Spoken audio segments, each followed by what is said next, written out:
আমি এখানে শহীদ মাসুম মিয়ার ফ্যামিলি মেম্বারদের দেখতে আসলাম, ওনার কবর জিয়ারত করলাম। তো আসলে বাংলাদেশে গত জুলাই আগস্টে যে গণ অভ্যুত্থানে যে যারা শহীদ হয়েছেন তাদের তাদের আসলে আত্মত্যাগের বিনিময়ে আসলে আমরা আজকে দায়িত্বে আছি। আমি আজকে একটি গভর্নমেন্টের মিনিস্ট্রিয়াল রোলে আছি। আর বাংলাদেশ দ্বিতীয়বার মতো মুক্ত হয়েছে, স্বাধীন হয়েছে। তো আসলে আমি মনে করি যে আসলে আমাদের যেই ঋণ আছে শহীদদের প্রতি, এটা আসলে আমরা শোধ করতে পারবো না, কিন্তু আমরা তাদের সাথে সম্পর্কটা রক্ষা করতে পারি, তাদের পরিবারের সাথে সম্পর্কটা রক্ষা করতে পারি। তাদের যে স্পিরিট আছে, যে স্পিরিটের কারণে আওয়ামী লীগ সন্ত্রাসীরা তাকে, আমি শুনতে পেলাম ওনাকে মেরে ফেলছে, লিঞ্চিং করে, মব লিঞ্চিং করে মেরে ফেলছে, সবাই মিলে একসাথে পিটিয়ে।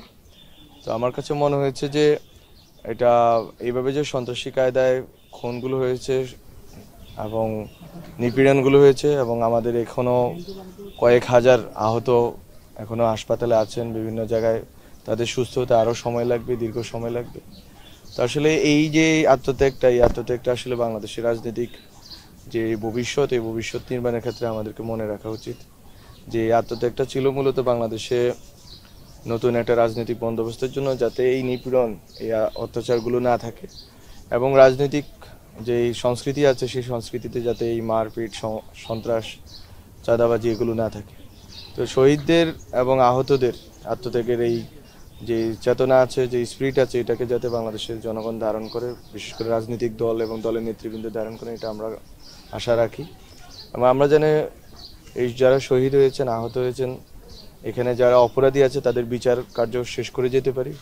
পুরোটা হয়তো শেষ করা সম্ভব না, বিচার কার্যের আমাদের যে আদালতের যে বিচার প্রক্রিয়া আছে, এই বিচার প্রক্রিয়াটা অনেক দীর্ঘসূত্রিতার।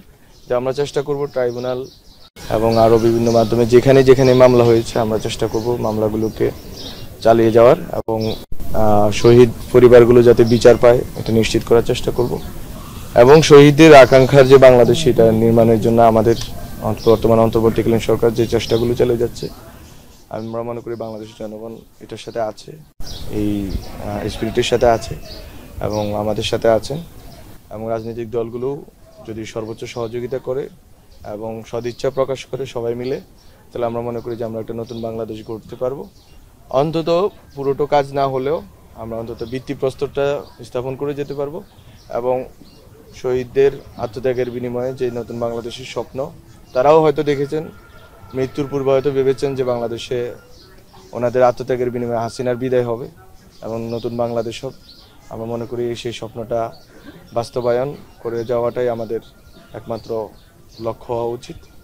তো আমি আজকে ওনার কবর জিয়ারত করলাম, এবং আমি আশা রাখি যে বাংলাদেশে যেখানে যেখানে শহীদ ফ্যামিলি আছে তারা সুরক্ষিত থাকবেন এবং তারা মানুষের সম্মান শ্রদ্ধার মধ্যে থাকবেন, এবং যারা আহতরা আছেন তারা দ্রুত সেরে উঠবেন এবং বাংলাদেশ বিনির্মাণের ক্ষেত্রে তারা তাদের বুদ্ধি, প্রজ্ঞা, শক্তি দিয়ে ভূমিকা রাখবেন। এবং আমরা বাংলাদেশের জনগণকে সাথে পাবো আমাদের যে যতটুকু সময় আমরা আছি। তো এতটুকুই বলা ছিল আজকে। নিউ ইয়র্ক টাইমসের রিপোর্টটা কি এটা তো নিউ ইয়র্ক টাইমসের রিপোর্টের আমাদের কাছে যেটা স্পষ্ট হচ্ছে যে বাংলাদেশে আসলে ওনারা বলতেছেন যে এখানে একটা চরমপন্থা বা উগ্রপন্থার সুযোগ তৈরি হয়েছে নতুন যে পরিস্থিতির কারণে, হাসিনা চলে যাওয়ার কারণে। কিন্তু আমরা মনে করি যে এটা সুযোগটা নিতে দেওয়া হবে না। এটা আমাদের সরকারের পক্ষ থেকে অবস্থান হচ্ছে, এই সুযোগ কাউকে নিতে দেওয়া হবে না, বরং বাংলাদেশের যে গণতান্ত্রিক ব্যবস্থা আছে, এই গণতান্ত্রিক ব্যবস্থা সুরক্ষা এবং গণতান্ত্রিক পদ্ধতিতে দেশ পরিচালনার ক্ষেত্রে আমরা খুবই বলিষ্ঠ ভূমিকা রাখব, এবং আমরা রেখেছিও বটে। এবং সামনে থেকে আমরা চেষ্টা করব বাংলাদেশে যাতে হচ্ছে যে কোনোভাবে উগ্রপন্থা, কোনো ধরনের উগ্রপন্থা, ধর্মীয়, রাজনীতিক কোনো রকম উগ্রপন্থায় যাতে বাংলাদেশে মাথাচাড়া না দিতে পারে, এবং বাংলাদেশকে যাতে আমরা একটা গণতান্ত্রিক যে রূপান্তরের ক্ষেত্রে ডক্টর মোহাম্মদ ইউনূসের নেতৃত্বে আমরা কাজ করছি, এটা যাতে আমরা সাধন করে যেতে পারি, এবং নির্বাচনের মাধ্যমে যথাসময়ে আমরা যাতে গণতান্ত্রিক একটা রূপান্তরে ভূমিকা রাখতে পারি, এটা হচ্ছে আমাদের একমাত্র চাওয়া। কোনোভাবেই উগ্রপন্থার অবস্থান বাংলাদেশে হবে না।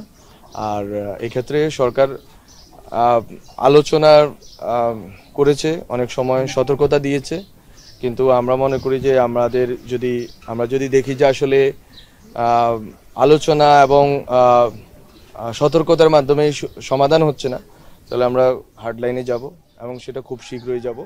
যদি আমাদের সেই পরিস্থিতি আসে এবং আমাদের কথা যদি বিভিন্ন কমিউনিটি যদি না শুনে এবং আমাদের সাথে যে ডায়ালগের সম্পর্কটা যদি রক্ষা না করে, একটা রাষ্ট্রের যেই সুযোগ অনেকেই পেয়েছেন, কিন্তু সুযোগের যদি সদ্ব্যবহার না করে যদি কেউ সুযোগের যদি দুর্ব্যবহার করেন এবং যদি সুযোগ কাজে লাগিয়ে যদি দেশকে অস্থিতিশীল করার চেষ্টা করেন, আমরা অবশ্যই হার্ডলাইনে যাব। না, মফস্বল এবং নিয়ে ওখানকার আপনাদের যে শহরাঞ্চলের এগুলো নিয়ে বিস্তৃত বর্ণনা আছে, লেখা আছে। মাত্র তো এটা আসলো যে সংস্কার যে কমিশনের পর্যালোচনা এবং তাদের প্রস্তাবনা, আমরা এটা স্টেক হোল্ডারদের সাথে বসে আমরা এটা আগাবো এবং আমরা যতদিন আছি এর ভিতরে আমরা চাইবো যে কিছু গুণগত সংস্কার করে যাওয়ার জন্য।